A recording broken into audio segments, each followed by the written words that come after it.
Hey, so a new day, a new platform. Gonna try this one. This is called Loom. Let's see how this works. So, in light of it still being the alternative weeks, here's a little something on storytelling. So you can see this is from the whole class that I had. Still haven't 100% decided if this is happening in the second half. Also, don't even know yet if there will be a second half. But yeah, let's dive in. So we did this at I think the storytelling session at the very beginning of the term. And yeah, I think it's a good exercise to return back to. So yeah, telling the story of one of your scars. I think I told the one about the scar I have never seen at the back of my head. I won't repeat it. If I think of another scar, I have a little. Get the right hand. Wow. Yeah, here we go. I have a little. You can't even see anything. A little something here.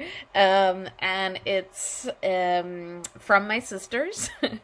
I mean, I probably have scars from fingernails. We're all girls. That's how we fought. But this one was when I was very little, and we were playing on the roundabout. I think it's when we lived in Hong Kong. And my sisters, typically you would put your hand underneath the roundabout like this to twist it around instead of getting off and running around and then jumping on. And they said to do this, and I did. But then when I put my hand under, they moved the roundabout, so my hand got stuck. I don't remember anything of it, or pain, or anything like that, but that's at least the story that I know. So, yeah, pause me and have a little share. And of course, if you're next to the person that you did this with in the very first week, then find another person or find another scar. And of course, emotional scars are allowed. So, yeah, one first small exercise to get us warmed up into telling stories. And I'll do a little dance break while you talk.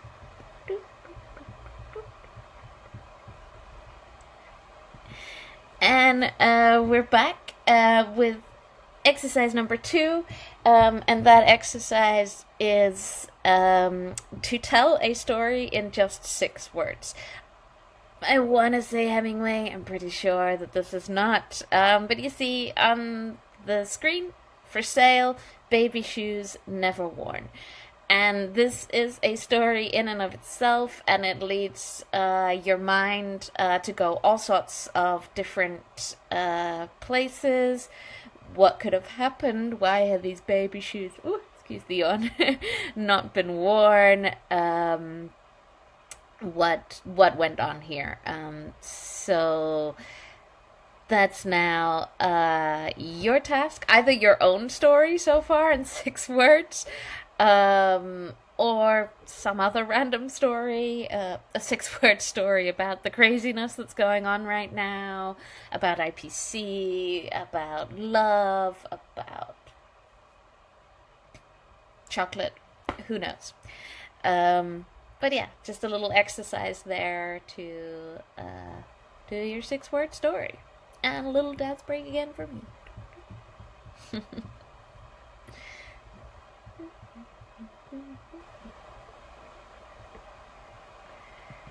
And we're back. And this is from one of the very first lessons. So it's about the values. So IPC, as you know, is a value-based school. And that then means, that we teach to those core values. And I tried with each of my subjects that I teach to think what might be the value that's the basis of why do I teach this. Of course, it attaches to the core values, and but there may be another value on top of that. And for this storytelling, I think of the African value of Ubuntu. And Ubuntu is, it translates as I am because you are. And I think this is the power of storytelling. We only know who we are through language. Even if, unlike me, you think in images, you still have words for those images. And we're going to return to Sazira. And I know, I touched my face, bad, but itch. And I will wash my hands. Yeah, what was that? So we only understand our world through words. And those words are created outside of us and inside of us. And so we can only exist because other people exist. You know, our boundaries between ourselves and others are what creates our identity. And whilst I'm also working on how that can be deconstructed and still leave us anchored and understanding ourselves and other people, but that's the value here, that through storytelling we can create ourselves, we can create others, we can create empathy, we can create change, because we only exist because other people exist. And so we have to remember that value. We have to remember the value of other people, and that this is not necessarily an individualistic thing.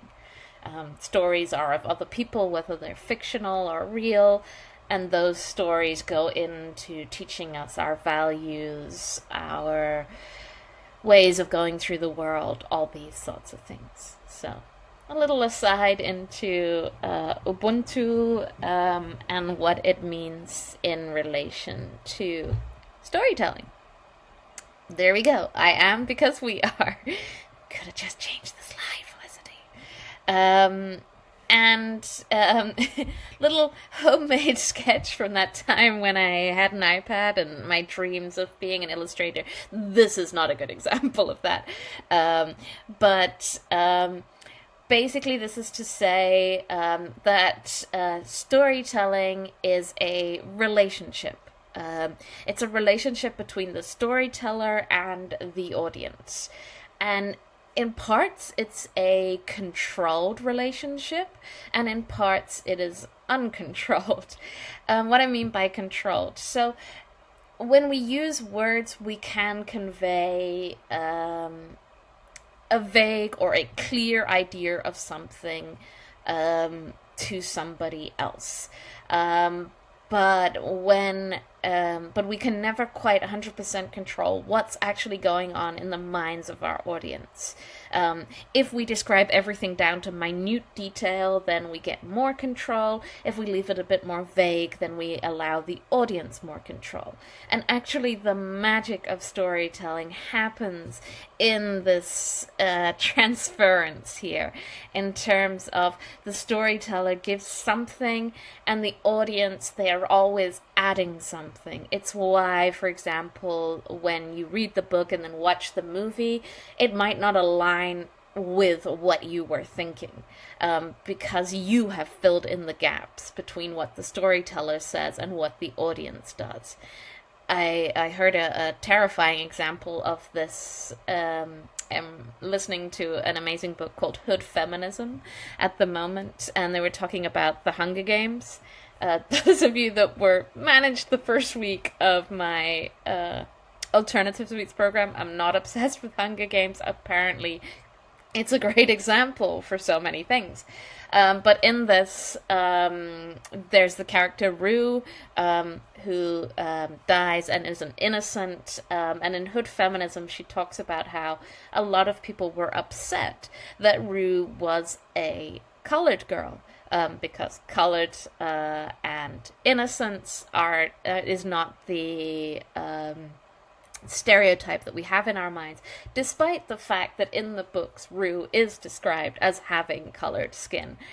Still, people felt this jarring, and it's so super interesting in that in the space between what the storyteller is doing and what the audience are receiving, we can also get information about our prejudice, about our feelings for other people, about our stereotypes and our biases that come out. And it's not to say that you shouldn't enjoy storytelling, and it's not okay that you form your own images.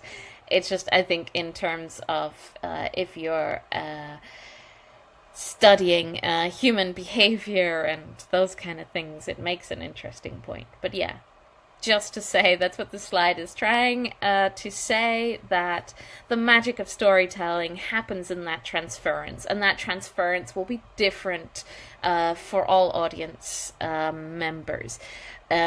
When we have, for example, the film storytelling and then you read the book afterwards, of course, your images are probably going to align, and you're going to ignore any information that doesn't align because you already have that strong connection with the characters in that sense.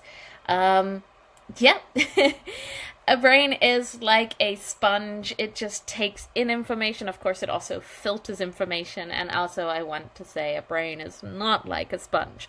Basically, we have very little understanding for what a brain is actually like. We use the analogy of a computer, but that's not how the brain works either. But what this is trying to say is, and I've said it before and I will say it again, that the brain does not know how to differentiate between a story told and an experience had. Those emotions that are created, those pictures that are created will be filed away the same as other information. And again, it's not quite filing away because the brain doesn't work in that way, but stored similarly. So that is why I say that storytelling is a huge gift, because you are actually able to give the gift of an experience, give the gift of falling in love, of going on an adventure, of experiencing loss, all these things that we like a trial run to experience without necessarily it being a real life. And that just contradicts what I was saying, but I hope you understand. Storytelling is, of course, also done in our mind, in the way that our brain works. We don't actually see how it's been processed. So your mind doesn't, at least as far as I have researched and read, your mind is not like color TV and extremely sharp and 4D or whatever the dimensions is. Your brain, when it's computing things, actually does things in shadows.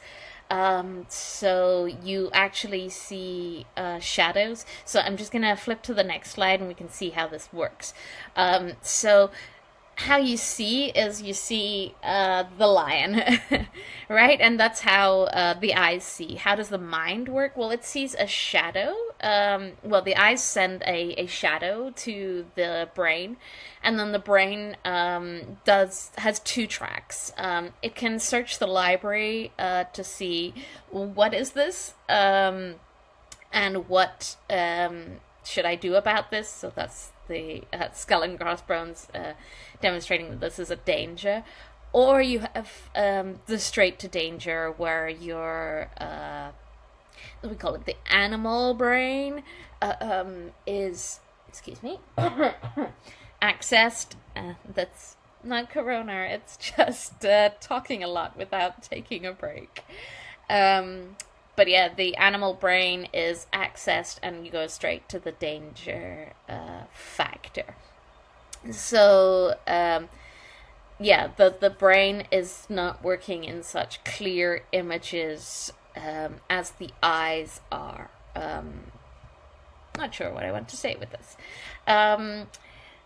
So we're not seeing exactly how we think we're seeing, and language also doesn't work exactly the same as we think that it does.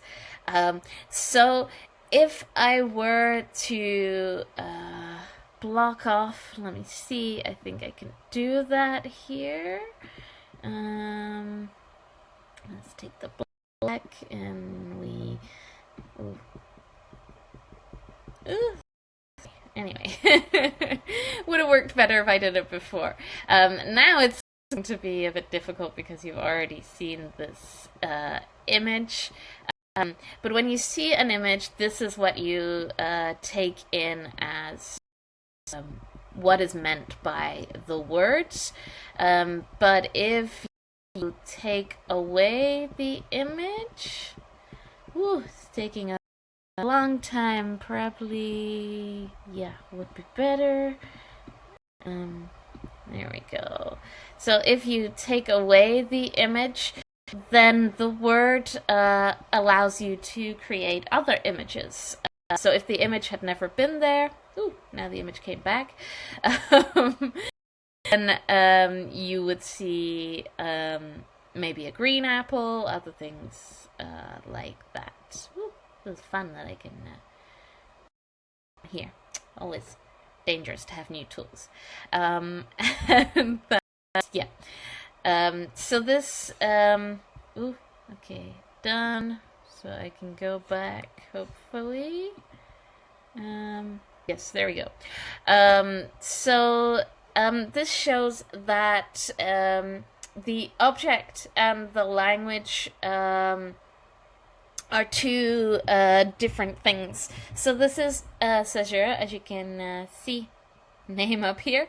And this is how our language works. So we have a sign, which is an object or a thing.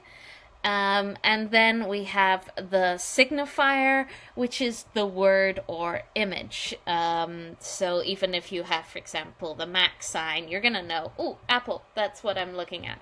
And then the word.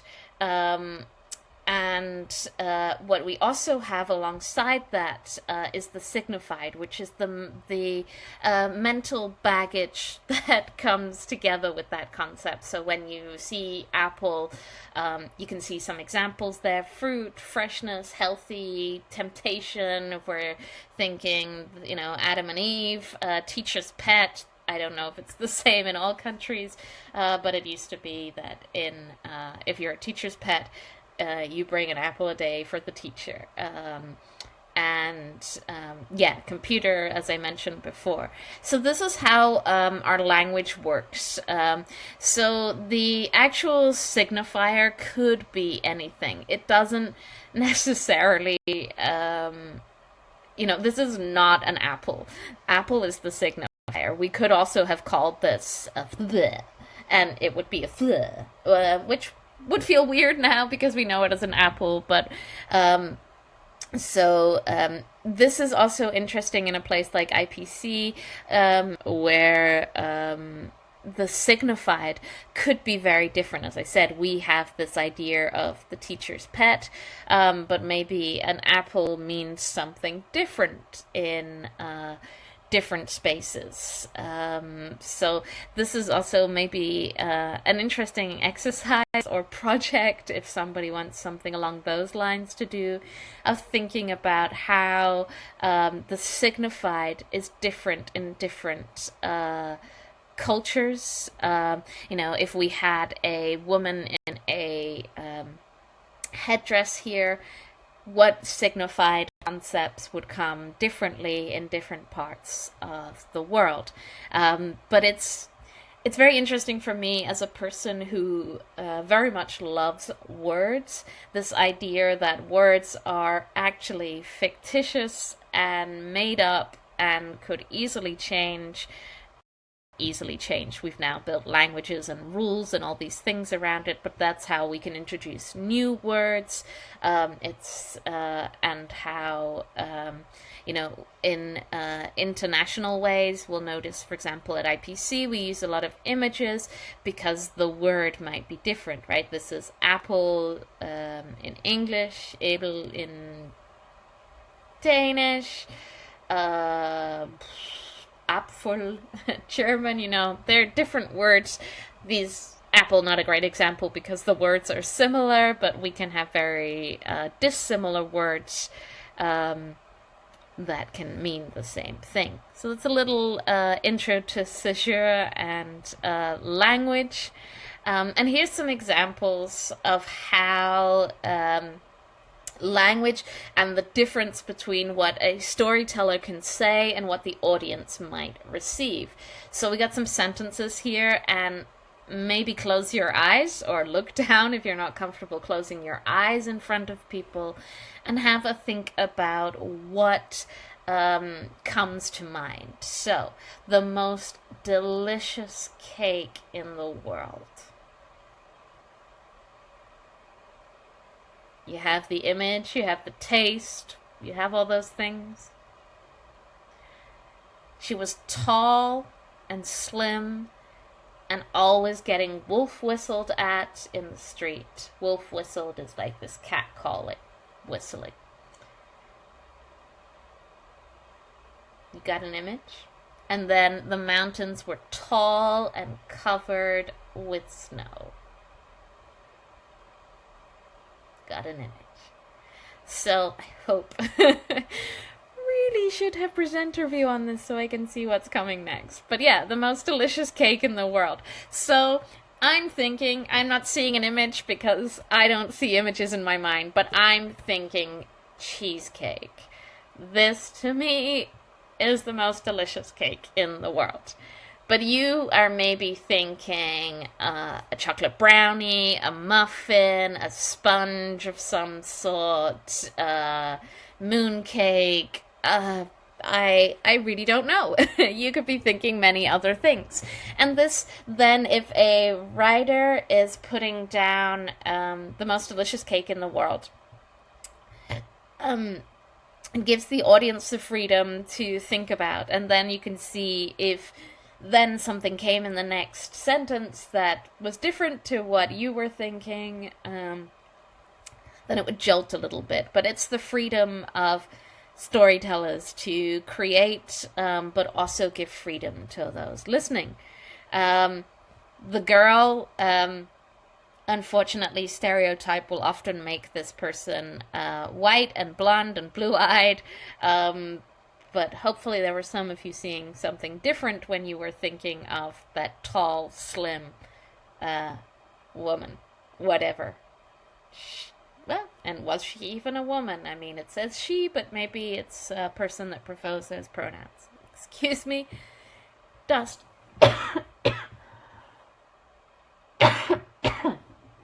Okay, so, and then with the mountains, if we see it in a film, if we're just given mountains, we might say this. You might have seen mountains from home, mountains that had trees on them. You have that space to fill in different information. And the use of images to go alongside stories, whether those are images created in our minds or in our or through actual physical images, is the best lie detector that we have. So say I was to give this to you and it says making toast, and then you have these images here, and your brain just goes, no. That's not how we make toast. And you will have read the images a lot faster than you would have read also the title there. And this is how sometimes with storytelling we can jar our reader, we can make our reader feel uncomfortable when we put things together that they know don't really fit. It's why, for example, if you have the cover of a book... sorry, I'm looking at my shelf here to see if I can find a good example. But it's a lot of academic books here. mm. Let me see. I don't have a good example here. Um,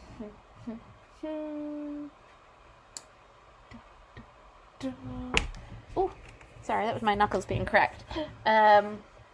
So here's a book cover, and we can see that it's like children's fairy tales. It's not. I highly recommend this book as well. It's Nikita Gill and Fierce Fairy Tales and Other Stories to Stir Your Soul, feminist fairy tales. But say I was to have a book cover like this, and then I opened it, and it was an academic book about nothing to do with fairy tales, then I would be very upset because the image that I have been given and the book that is inside don't fit. So as much as we say don't judge a book by its cover, we do. You know, there are some that are maybe not so appealing to read, and some that are maybe more appealing to read. So our eyes do work faster than our reading comprehension, so that is why sometimes the book cover can be very influential in us picking something up, and also can be very influential in us being disappointed by a book per se, because it doesn't fit with how it looks. I'm trying to think if I have one here where I was like, this looked like an amazing read, and then I was disappointed. But I don't think so. So yeah, that's just that. So a little pause, because this has been a lot of me talking. For you to have a think about, can a picture say more than 1,000 words? Do you think that is a possibility? So I'll do my little dance in the corner. You can pause me and have a think, have a chat about that.